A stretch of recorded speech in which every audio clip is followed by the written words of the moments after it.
Give me liberty and give me Annette. Welcome to Annette on Life, Liberty, and Happiness, a podcast where I talk about the Constitution, history, politics, and anything else that strikes my fancy. You can find this podcast on AnnetteTalks.com, iTunes, Stitcher, Spotify, and YouTube. YouTube, it's youtube.com/Annette Talks. Facebook, you can find me on facebook.com/Annette Talks, or you can look for me on my personal Facebook page, Annette Mashler Bybee. Anyway, if you like what you see, please forward or share these podcasts, share these videos so we can get the word out. And today I'm going to be talking about Antifa or Antifa. I never know what's the right way to pronounce that. Not that it really matters, but they're big in the news right now, and because of all the protests that are going on. If you're listening to this later, today's June 13th, 2020, and we've been having all sorts of protests around the country, mostly driven by Black Lives Matter. No. But there is always another element to these protests, or I shouldn't say always, but oftentimes there's another element, a violent element. And some people are saying that Antifa is at some of these protests. So I will cover Black Lives Matter another day, but today I want to talk about Antifa. And I want to start with this quote by Thomas Jefferson. "The mobs of the great cities add just so much to the support of pure government as sores do to the strength of the human body. It is the manners and spirit of a people which preserve a republic in vigor. A degeneracy in these is a canker which soon eats to the heart of its laws and constitution." And Antifa, in my thinking, is a mob. And so I want to talk about what that is, because I think when we hear that, we tend to think that there's this organization with a leader and chapters and all that, but it's not. So I've done a lot of research. I've looked on websites on the left, on the right, in between. I've looked on a website that is for Antifa followers. And I'm going to give you the information that I found and my take on it. All right, so what's the history here? The Antifa movement traces its heritage to radical left groups that resisted dictators such as Mussolini and Hitler in Europe in the 1930s. In Germany, the communist-aligned Antifaschistische Action, I think I'm pronouncing that right, fought street battles with Hitler's followers until it was forcibly disbanded in 1933. The tradition was revived in Europe during the 1980s and 1990s with the rise of Nazi skinheads and other far-right groups. It arrived in the U.S. in the late 1980s with the creation of Anti-Racist Action, or ARA, in Minneapolis. This movement, which is also strongly associated with anarchist politics, is not defined by lasting institutions. ARA no longer exists, and the oldest identifiable group in the U.S. is probably Portland's Rose City Antifa, which dates from 2007. All right. So what is Antifa? Antifa is, I don't know, I'm going to keep saying Antifa, I don't know, whichever one you prefer. It's a useful umbrella term that denotes a broad spectrum of groups and individuals of far left or anarchist tendencies. The term itself means simply anti-fascist. Mark Bray, historian and the author of Antifa, the Anti-Fascist Handbook, said that Antifa is a loose movement of decentralized revolutionary self-defense opposed to the far right. FBI Director Christopher Wray views Antifa as more of an ideology than an organization, which is to say it is difficult to single out individuals as members. According to Mark Bray again, who's the author of the Anti-Fascist Handbook, also a Dartmouth professor, he defines fascism, he says the Antifa radicals define fascism as whatever suits the moment.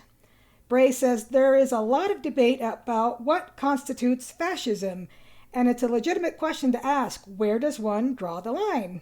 He notes the slippery slope argument, which is that if you start calling everyone a fascist and depriving them of a platform, where does it end? Notably, he concludes, these are revolutionary leftists. These are self-described revolutionaries.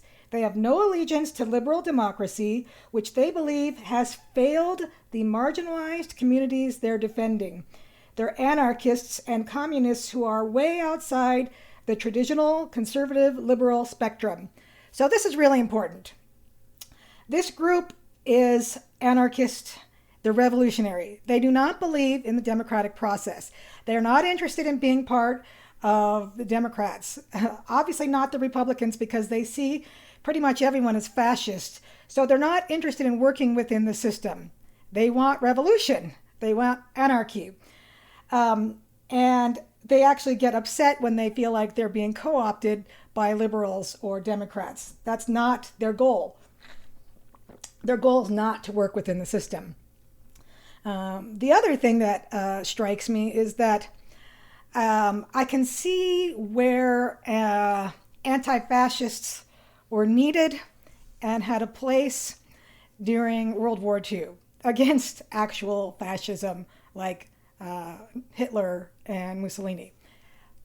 But like Bray says, if you start calling everyone fascist, then there's what are you fighting against? Everyone except for yourselves? And that's kind of where this group seems to have been going. All right. And as we'll continue, if I forget to mention, it seems like the modern day Antifa, their biggest enemy is Trump. So they view him as fascist. All right, so who are these protesters, or more like rioters? Antifa is composed of mostly white adolescent agitators, violent malcontents between 18 and 30 years of age, from about 200 autonomous anarchist and anti-capitalist factions.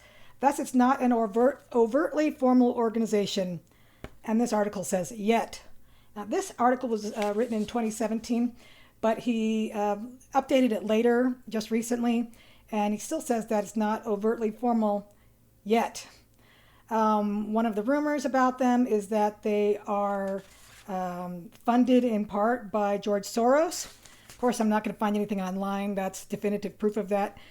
But Soros and his Open Society Foundation are anti-capitalism. So obviously his goal is going to align with, well, we'll get to there. But keep in mind that Soros's MO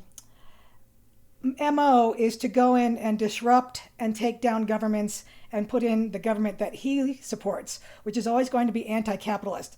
So obviously there are going to be some similar goals here. All right, and I don't know if you know this, but there is a website, It's Going Down.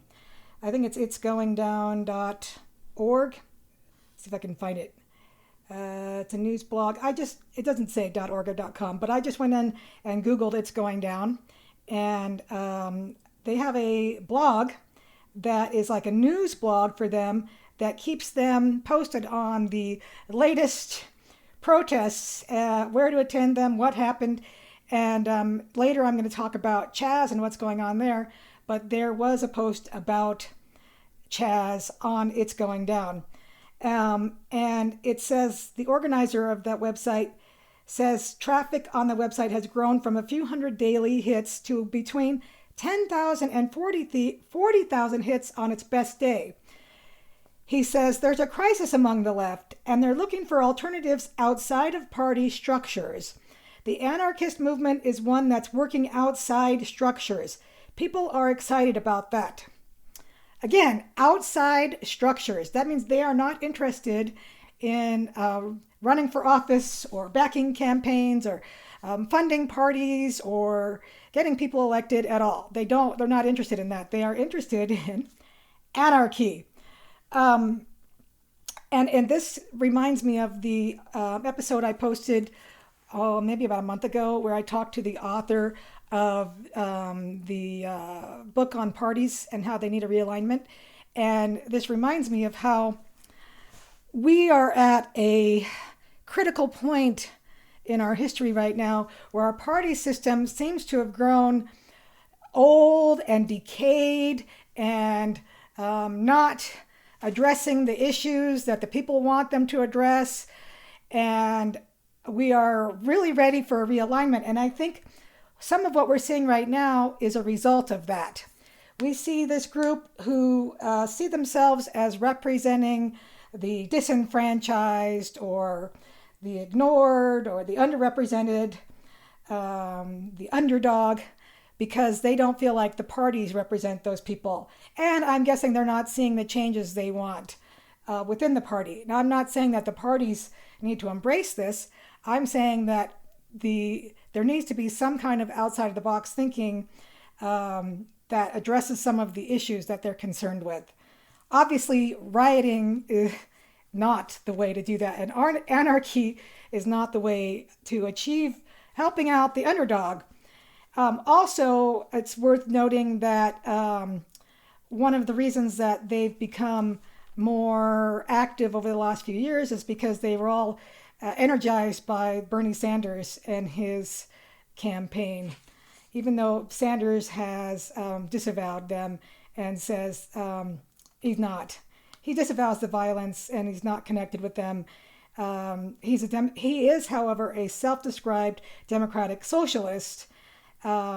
So again, if you're Antifa and socialism is one of your goals, then of course Sanders would excite you. All right. So let's look at some of their beliefs. This is another interesting thing about them. It's a position taken by many Antifa activists that, this is the quote, this is self-defense. They think that what they're doing is they're just defending themselves and the downtrodden, disenfranchised people that they represent from fascism, from white supremacy, or anyone else that they consider racist. And Trump is considered racist by them, or anyone on the far right. Okay, this is what they say. Antifa activists don't hesitate to destroy property, which many see as the incarnation of unfair wealth distribution. Again, there's the socialism piece. Violence against windows. There's no such thing as violence against windows, a masked Antifa member in Union Square told CNN. Windows they're not persons. And even when they are persons, the people we fight back against, they are evil. They are the living embodiment. They are the second coming of Hitler. This guy, Crow, that they're talking to, explained the ideology this way. Don't confuse legality and morality. Laws are made of governments, not of men, echoing the words of John Adams. Pretty sure John Adams would not be condoning the breaking of windows and looting, they don't loot, burning down of businesses.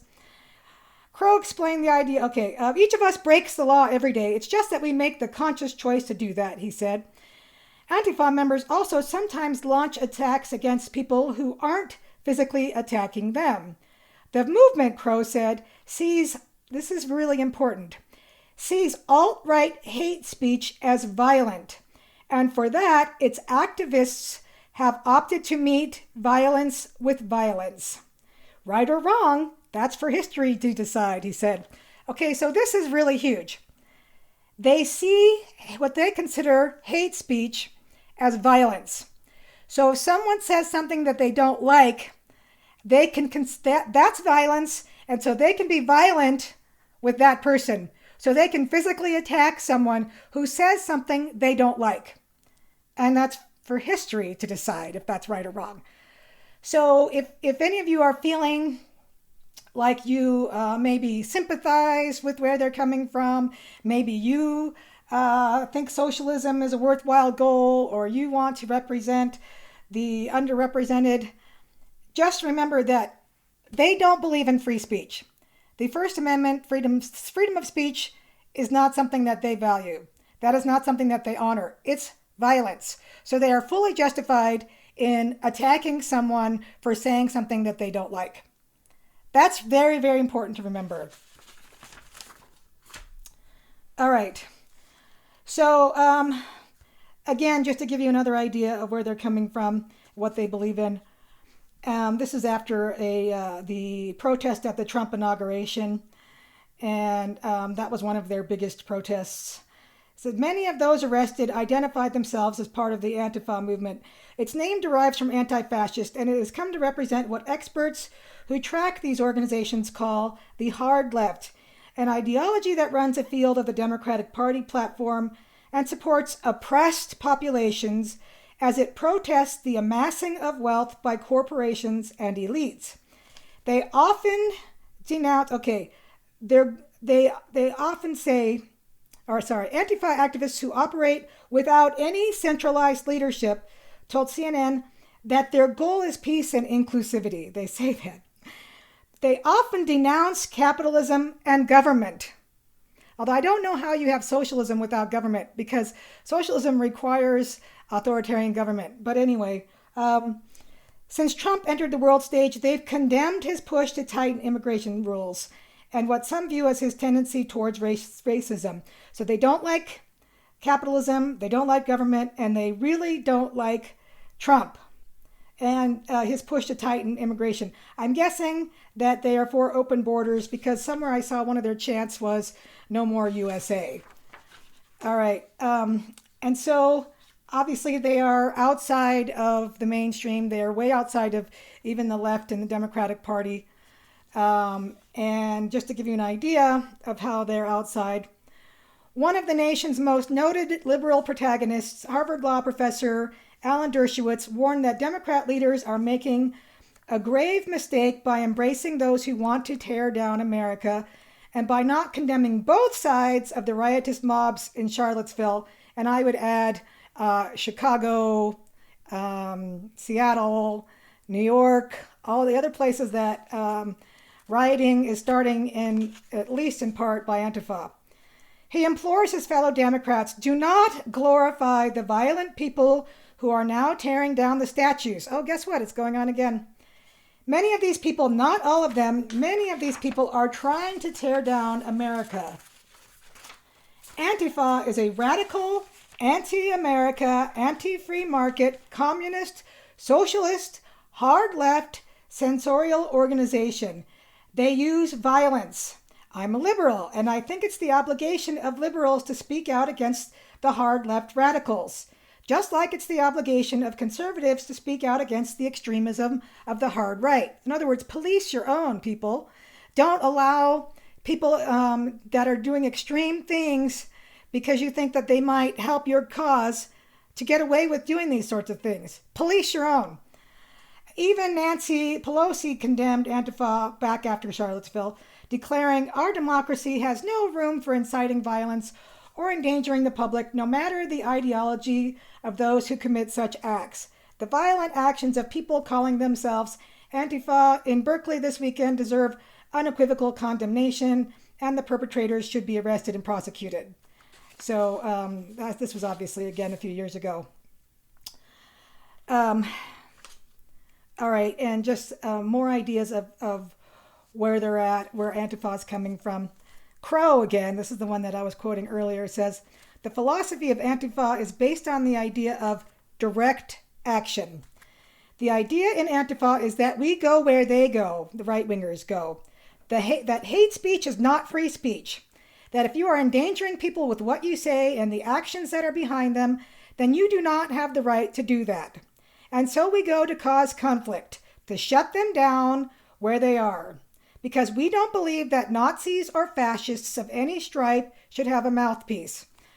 So if we're connecting the dots, if someone's a right-winger, if they're a Trump supporter, if they're what they consider fascist or what they consider racist, then they have to be shut down. And considering what's going on right now with these protests and how if you don't say Black Lives Matter or acknowledge your white privilege, you are automatically considered racist, then to me, that means that you're fair game for Antifa. Because by saying all lives matter, then you're racist, and you don't have the right to say that. And so it's open season for violence on you. And let's find out what some of the things that they're doing.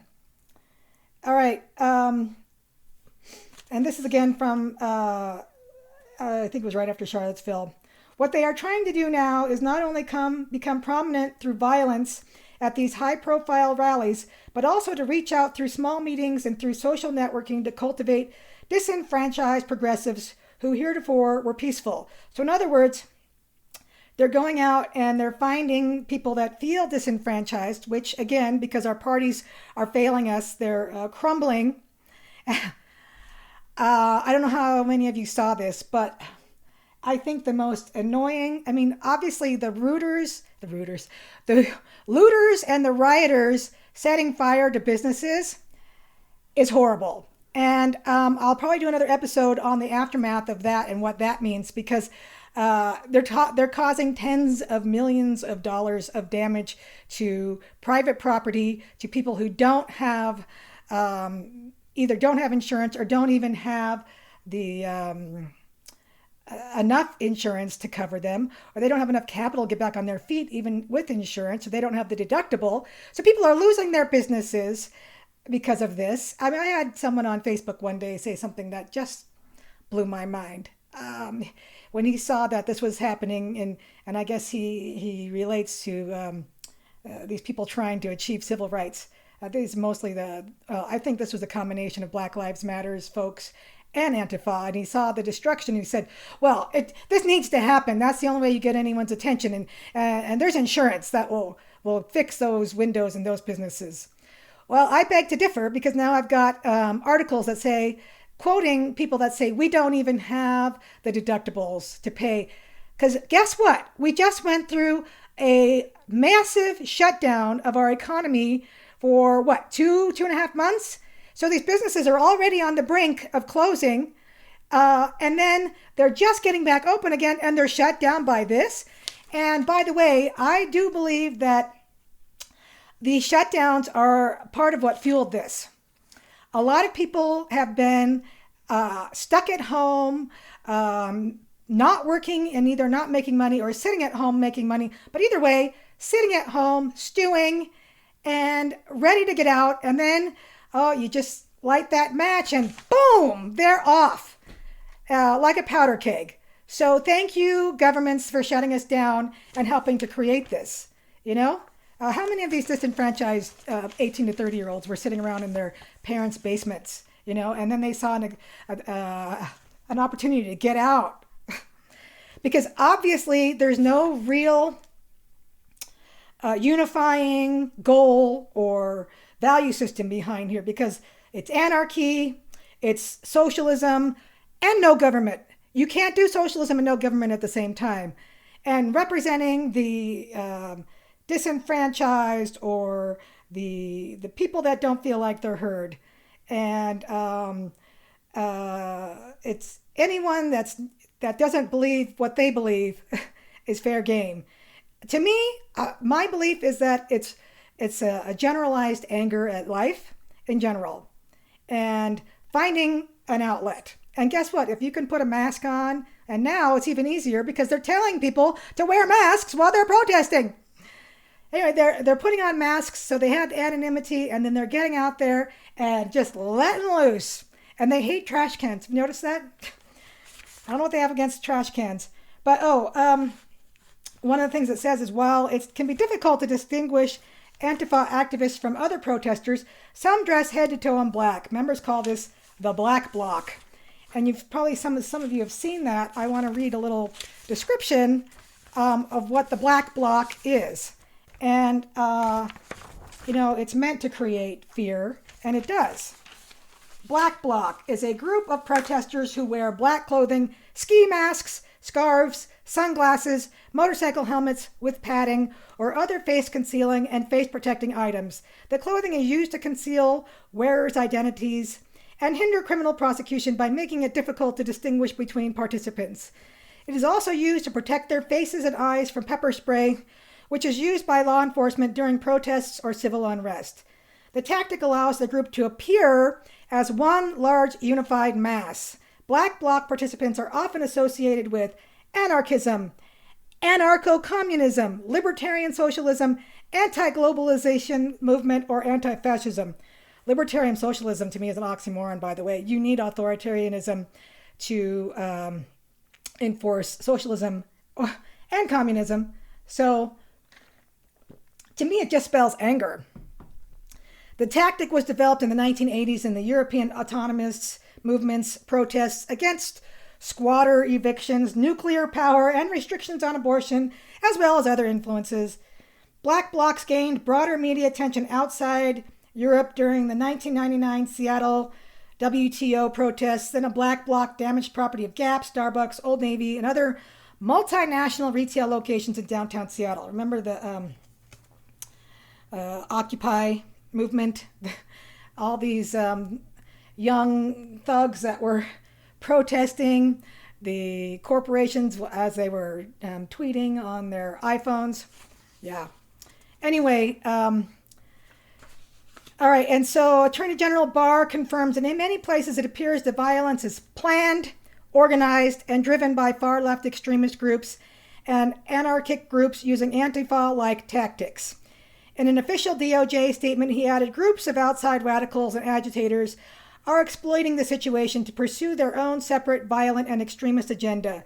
It is time to stop watching the violence and to confront and stop it. The violence instigated and carried out by Antifa is domestic terrorism and will be treated accordingly. And this is because, of course, Trump is trying to have them, Antifa, named as terrorists, a terrorist organization, which would be kind of difficult since they're local. But anyway, one of the dangers here is that because Antifa is not organized and it's these thugs that get together, they go on Facebook and there's basically a call sent out. We're going to go do this protest. We're going to go do this whatever. And because of the Black Bloc, the whole anonymity, and there's no leader, there's no organization, it's pretty easy for them to be joined or egged on or infiltrated by some organized groups that want to get out there and do some disruption, like, say, a George Soros. So there are a lot of issues with this. Some of the tactics that they use.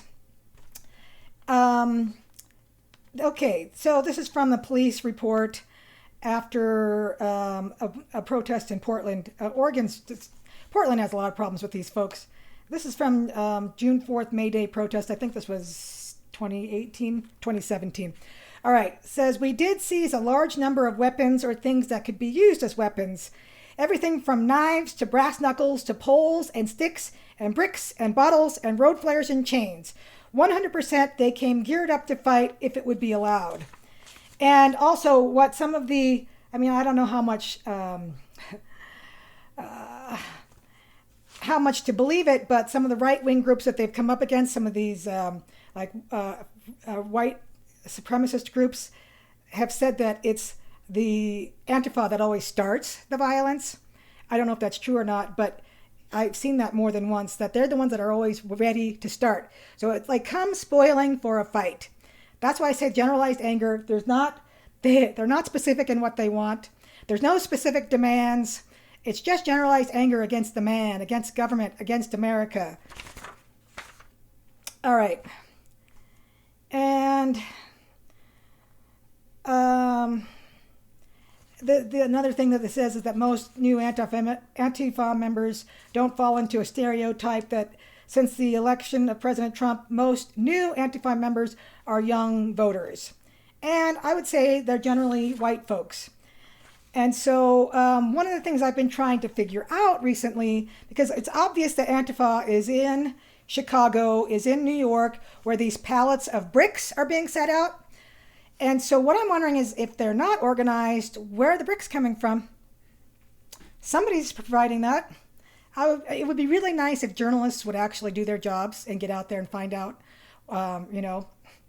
in these protests. But where are the bricks coming from? Embed yourselves in some of these protests and watch what happens. And so there's this thing going on in Seattle where there's groups that have taken over 6 blocks of downtown, and in the Capitol Heights area, and they're calling it Capitol Heights Autonomous Zone, and they've basically taken it over and declared it to be not part of the United States anymore. Oh, by the way, if you're watching the video, see this shirt? I prefer dangerous freedom over peaceful slavery. You can find my shirt on AnnetteTalks.com, just FYI. I designed it. Anyway, in Chaz, which I wish I could go down there and see it, because I found several videos online. There was even a live stream on YouTube that didn't show much. But I'm hearing all these different reports. Most of the right-wing journalism is saying that there are militants down there. It's Antifa and militant Black Lives Matters. I don't know why I keep saying it wrong. Black Lives Matter folks that have taken over and set up these barricades. And that it's this militant group, and they're making all these demands. They have made the demands. I've seen other videos and heard other reports that there's basically like a street fair atmosphere with lots of hippies and dope smokers, and they're reading poetry, they're watching movies, they're having concerts, they're painting the ground. And the video that I watched at night is all sorts of just regular average citizens walking around down there, walking their dogs, kids,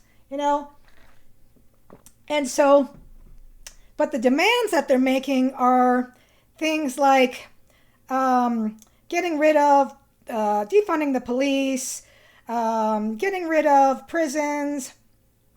Instead of, it says, replacing the police with restorative / transformative accountability programs.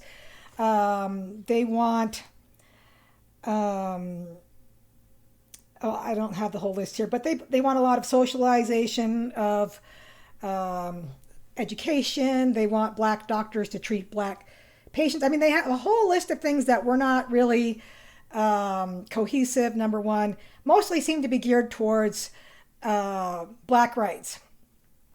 And so I've been trying to figure out, because I've seen, some of these articles that say that Chaz has been taken over by Antifa and by Black Lives Matter.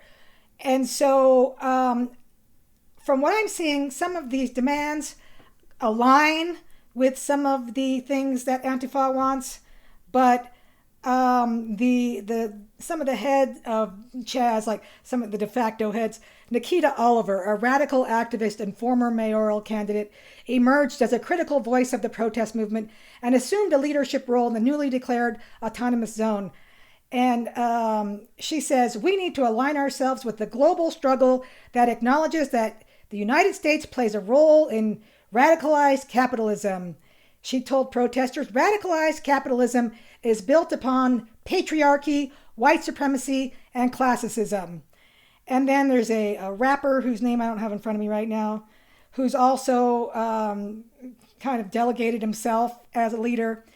And so obviously this is anti-capitalism, anti-patriarchy, saying that America is racist and classist. So some of these same goals or same complaints that Antifa has.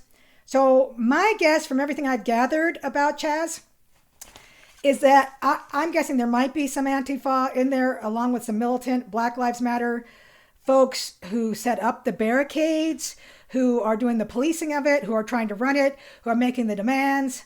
But that's a small group that's trying to run a much larger gathering of people, and that the largest gathering in there are either just protesters or just curiosity seekers or artists or whatever.